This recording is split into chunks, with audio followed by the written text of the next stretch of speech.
मोटापा बीमारियों का घर होता है और उसकी वजह से हमें बहुत सारी प्रॉब्लम्स का सामना भी करना पड़ता है। लेकिन गाइस, मैं आपको आपकी जानकारी के लिए बता दूं कि जो लोग स्लो ईटर्स होते हैं, मतलब जो खाने को धीरे धीरे चबा के इत्मीनान से खाते हैं, उनके मोटे होने की संभावना काफ़ी कम होती है। लेकिन मोटे लोगों के साथ ऐसा नहीं होता है। मोटे लोग, आपने कभी गौर किया हो तो वो बहुत ज़्यादा फास्ट खाते हैं, चबा के नहीं खाते। इस वजह से उनके मोटापे की प्रॉब्लम और ज़्यादा बढ़ते जाती है। इसका मतलब क्या हुआ? इसका मतलब यह है कि अगर आप अपने मोटापे की प्रॉब्लम से परेशान हैं और उसे कम करना चाहते हैं तो आप अपने खाने को इत्मीनान से धीरे धीरे चबा के खाएं। आपने कहावत तो सुनी होगी, 32 बार चबा के खाना, जिससे आपका जो खाना होता है वो अच्छे से क्रश हो जाता है। और ये करने से, इस हैबिट को अपनाने से आप अपने मोटापे को कंट्रोल कर सकते हैं। ये इंटरेस्टिंग फैक्ट जान के आपको कैसा लगा, चैट सेक्शन में लिखना मत भूलिएगा। गाइस, क्या आपको पता है कि भूटान इको फ्रेंडली कंट्री होने के साथ साथ पूरी ही दुनिया की इकलौती कार्बन नेगेटिव कंट्री भी है। पर सवाल यह है कि आखिर कार्बन नेगेटिव कंट्री होती क्या है? डोंट वरी, मैं आपको बताता हूं। इसका मतलब यह है कि भूटान जितनी CO2 प्रोड्यूस करता है उससे कहीं गुना ज्यादा वहां के फॉरेस्ट CO2 को एब्जॉर्ब कर लेते हैं, जो कि हमारे एनवायरमेंट के लिए बहुत अच्छी बात है। पर यह सब पॉसिबल हो पाया है वहां के लोगों की सोच की वजह से। जैसे कि सन 2016 में भूटान की महारानी ने एक राजकुमार को जन्म दिया और बजाय बड़ी सी पार्टी देने के वहां के राज परिवार ने 1,08,000 ट्रीज को भूटान में प्लांट किया। कितनी अच्छी सोच है ये। आपका इसके बारे में क्या विचार है? चैट सेक्शन में लिखना मत भूलिएगा। आप लोगों ने अपनी साइंस की किताबों में एटम के बारे में ये तो पढ़ा होगा कि एटम के 3 बेसिक पार्टिकल्स होते हैं, इलेक्ट्रॉन, प्रोटॉन और न्यूट्रॉन।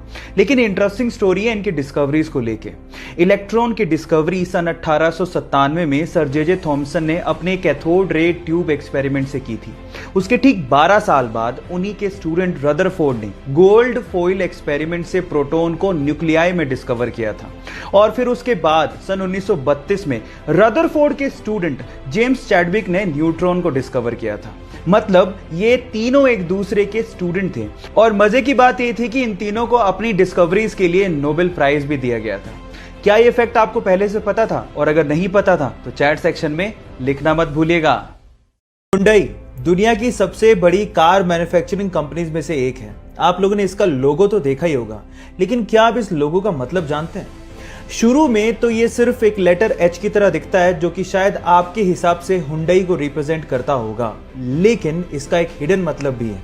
उसमें 2 लोग एक दूसरे का हाथ यूं पकड़ के खड़े हैं, जिसमें से एक है कस्टमर और दूसरा है हुंडई का रिप्रेजेंटेटिव।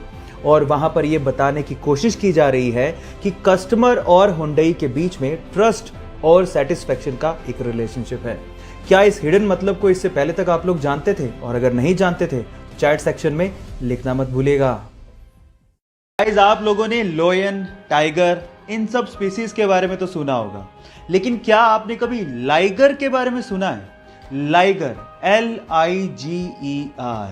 अब आप लोग कहोगे कि ये क्या है? डोंट वरी, मैं आपको बताता हूं। जब एक मेल लोयन और एक फीमेल टाइगर आपस में क्रॉस ब्रीडिंग करते हैं तो उससे जो ब्रीड पैदा होती है उसे लाइगर कहते हैं। शेर की दहाड़ और चीते की चाल जब आपस में मिक्स होगी तो आप लोग अंदाजा लगा सकते हो कि वो ब्रीड कैसी होगी। टाइगर तो जानते होगे, अब आप लाइगर के बारे में भी जानते हो। ऐसे ही इंटरेस्टिंग वीडियोस के लिए मुझे फॉलो करना मत भूलिएगा। मिलते हैं अगले वीडियो में। Thank you. गाइस, एक बहुत ही इंटरेस्टिंग फैक्ट बताता हूं। अमेरिका के आर्कनसास में एक डायमंड की माइन है जो कि पब्लिक के लिए ओपन है।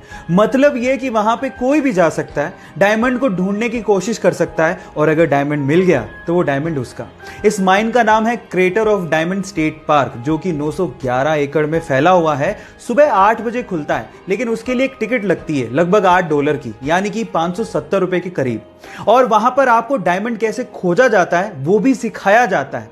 यह अकेली इकलौती ऐसी माइन है जो कि पब्लिक के लिए ओपन है। जब 1972 में से खोला गया था, तब से लेके आज तक 30,000 से ज्यादा डायमंड यहां पर लोगों ने खोज निकाले हैं। यह इंटरेस्टिंग फैक्ट आपको जान के कैसा लगा? चैट सेक्शन में लिखना मत भूलिएगा।